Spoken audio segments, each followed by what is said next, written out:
In this question, without using a calculator, we have to work out for 1 by 12 multiplied to 1 by 5.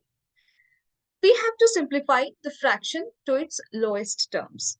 So, first of all, let us simplify the mixed fraction given 1 by 5.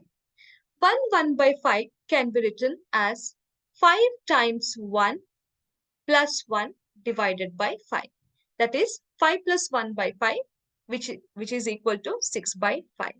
So our question reduces to multiplication of 1 by 12 to 6 by 5.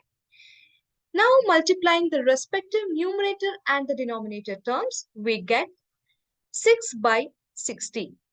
6 by 60 can be further simplified to 1 by 10.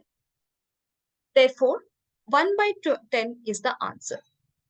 Hope the solution was understandable. Thank you.